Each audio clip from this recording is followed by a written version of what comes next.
अस्सलाम वालेकुम। आज मैं 3 केक्स एक साथ ही बना रही हूँ। तीनों को मैंने साथ रिकॉर्ड किया है। 2 फॉन्डेंट केक्स हैं और एक गनाश केक है।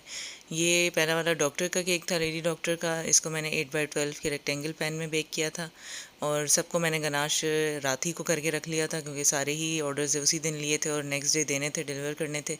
तो इसको मैंने थोड़ा सा बड़ा बेक किया और बाद में इसको कट किया थोड़ा सा बोर्ड के हिसाब से। 12x12 का बोर्ड लिया था। तो इन्होंने भी जो डिज़ाइन दिखाया था वो बड़ा था, 8-9 पाउंड का था। तो उन्होंने कहा कितना इसको रिड्यूस कर सकते हैं। मैंने कहा कम से कम भी 5 पाउंड होना चाहिए, क्योंकि फिर वो शर्ट और डिज़ाइन में मुश्किल हो जाती है, वो सही से अच्छा नहीं लगता है डिज़ाइन। कॉलर भी आता है तो कोट भी आएगा इसके ऊपर। तो इसलिए मैंने कहा कि इसको कम से कम 5 पाउंड में बनना चाहिए। 12x12 का बोर्ड लिया था। डॉल केक के लिए मैंने 5 इंच के पैन में बेक किया था उसको।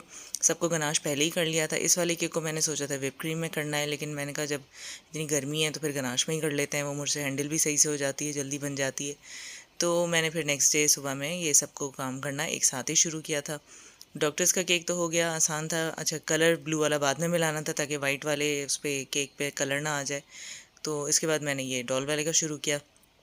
इसके लिए जो है मैंने छोटा पैन लिया शुरू ही से, क्योंकि मैं काफ़ी बड़ा बड़ा केक शुरू ही से ले लेती हूँ तो फिर बहुत मुश्किल हो जाता है बाद में वेट कंट्रोल करना। आपने देखा ये बहुत ज़्यादा हो जाता है, 2-3 पाउंड। तो मैंने कहा नहीं, छोटा लेना है पैन, छोटे से स्टार्ट करेंगे। ऊपर थिक फॉन्डेंट डालना है, उसके ऊपर फ्रिल भी आएगी, तो ये काफ़ी हो जाएगा मेरे ख्याल से। इन्होंने 4 पाउंड कहा था, तो अब आप देखिएगा कि ये मुझसे कितना बना है। मैंने इसका अंदाज़ा कितना सही किया है और ये कितना ज़्यादा बढ़ गया है और कितना कम सही रहा है। तो इस लिहाज से मैंने इसके अंदर मैं ये इस तरह की वाइट वो लगा लेती हूँ, थोड़ा सा फॉन्डेंट अंदर से, ताकि फ्रिल खुद ब खुद बन जाए। केक का लगाने लगूंगी तो उसमें बहुत टाइम भी लगेगा, मुश्किल भी होगा, मैसअप भी हो जाएगा। मैंने थिक सा ये ब्लू फॉन्डेंट रोल कर लिया है और इसके बाद इसको शेप दे लिया है। डॉल के कपड़े वपड़े पहना दिए। उसके ऊपर एक और भी है थोड़ा सा, वो मैं बाद में करूँगी। राइटिंग की मैंने जुगाड़ ये लगाई कि मैंने पहले उसमें मार्क कर लिया, और बटर क्रीम और whip क्रीम से तो मुझे अभी नहीं होता है कंट्रोल। तो गनाश मेरे पास बनी हुई थी एक दिन पहले वाले केक की, फुटबॉल केक की। उसमें ये ग्रास मैंने बनाई थी, तो उसके लिए ये गनाश बनी हुई थी। तो ये मुझसे गनाश बहुत अच्छे से हैंडल हो जाती है। तो अल्हम्दुलिल्लाह मैंने आज राइटिंग भी कर ही ली है और मैं इससे मुतमईन भी हूँ कि सही हुआ है। तो इससे आसानी से भी हो गया था काफ़ी, क्योंकि गनाश एक जैसी रहती है, सेट रहती है। सॉफ्ट बनाई थी मैंने इसीलिए। तो ये भी हो गया, मेरा दूसरा केक भी कंप्लीट हो गया है। अब बस थोड़ा सा मेरा काम है इसका, हाँ, मुझे इसमें निकालने हैं स्नोफ्लेक्स इसके प्लंगर से। तो ये भी निकल गए हैं और इसका काम इतना ज़्यादा नहीं था, बस मुझे इसकी बॉडी पे थोड़ा सा काम था और इस पे थोड़ा शिमर लगाना था। इसका शेप देके इसके ऊपर एक और आ रहा था, जो जो डिज़ाइन था मैं ऐसे ही फॉलो कर रही थी। उन्होंने कहा था कि बच्ची खुश हो जाएगी। इस बच्ची का जो रिएक्शन था ना, वो प्राइसलेस था माशाल्लाह। अभी आगे मैं आपको वीडियो दिखाऊंगी इसकी, उन्होंने मुझसे शेयर की थी।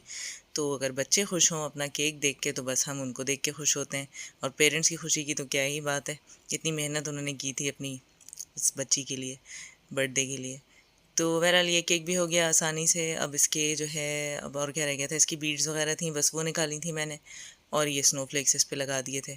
और तीनों केक्स में काम इतना ज़्यादा मुझे नहीं लगा, जल्दी जल्दी हो गया था ये, क्योंकि जब आदमी रिकॉर्ड कर रहा होता है ना तो जल्दी हो जाता है काम। अगर रिकॉर्डिंग नहीं हो रही होती तो आराम आराम से मुझे भी इसमें पूरा दिन लगा लेना था। क्योंकि रिकॉर्ड हो रहा था तो इसलिए मैं उस हिसाब से फटाफट एक ही वन गो में जो है अपना हर स्टेप कर रही थी। तो इसके ऊपर ये बो थी, वो जो इसकी अपनी येलो बो थी वो मैंने हटा दी। इसकी चोटी बांधी जैसे एल्सा में थी। डॉल एल्सा की नहीं मिली मुझे, तो ये जो थी मेरे पास डॉल, उन्होंने कहा था आप कोई भी डॉल लगा दें, मैंने वही लगा दी। तो ये तो एल्सा तो तैयार हो गई हैं, तो सिंपल सी थी, सादी सी, तो जल्दी रेडी हो गई हैं। बस अब डॉक्टर्स केक में थोड़ा सा काम था, इसके सामने ये सारी चीज़ें लगनी थी, कॉलर वगैरह, इसका कोट वोट। तो ये मुझे फिर भी इजी लगता है, इतना इसमें मुश्किल नहीं होती है ये बनाने में ना, बस इसकी छोटी छोटी सी चीज़ें होती हैं तो वो कंप्लीट हो जाती हैं, हो जाता है कॉलर वगैरह। कॉलर को सबसे पहले इसीलिए बना लिया था कि वो थोड़ा सा स्टिफ हो जाएगा, और ये जो कोट का कट करना था ये भी इसी तरह से मैंने बना लिया था पहले ही। थोड़ी देर छोड़ दिया था जब मैं दूसरे काम कर रही थी। तो हर केक का इसी तरह से किया है कि जिसमें मुझे थोड़ा सा चाहिए था कि इसको थोड़ा सा होल्ड अप होना चाहिए, उनको पहले पहले बनाती गई थी इसी तरह से। अब देखें आप, गनाश केक, उसको मैंने फ़र्स्ट कोट कट करके भी सामने ही रखा है, तो बिल्कुल फ्रिज या फ्रीज़र में नहीं रखा है। एक तो मुझसे वो फिर मॉइस्चर हैंडल नहीं होता है उसके ऊपर जो आ जाता है। सेकेंड कोट को ड्राई होने में भी टाइम लगता है और फिर राइटिंग में मुश्किल होती है। तो इसीलिए मैंने जो जो भी काम किया गनाश केक का भी, ये सारा दिन बाहर ही रहा है गनाश केक भी, इसको भी मुझे रखने की ज़रूरत नहीं पड़ी। सबको शाम को जाना था एक साथ ही, तो 12-1 बजे तक अल्हम्दुलिल्लाह मेरे सारे ही केक्स मुकम्मल हो गए थे। और तीनों ही केक बाहर रहे हैं, क्योंकि गनाश अच्छे से हुई हुई होती है और बिल्कुल मॉइस्चर नहीं होता उसमें, तो वो ज़्यादा इजी होता है मुझे हैंडल करना। तो आराम से ये तीनों ही केक हो गए थे। अब वेट चेक कर लेते हैं इसका। इस वाले का होना था 5, तो ये हुआ है 5.5 एक्सेप्टेबल। और डॉल केक बननी थी 4 पाउंड में, ये हुई है 4.4 एक्सेप्टेबल, ये भी ठीक है।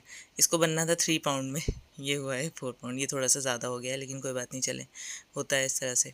तो अल्हम्दुलिल्लाह केक्स मेरे सारे मुकम्मल हो गए हैं। चलिए फिर मिलते हैं नेक्स्ट केक के साथ इंशाल्लाह नेक्स्ट वीडियो में। अल्लाह हाफ़िज़।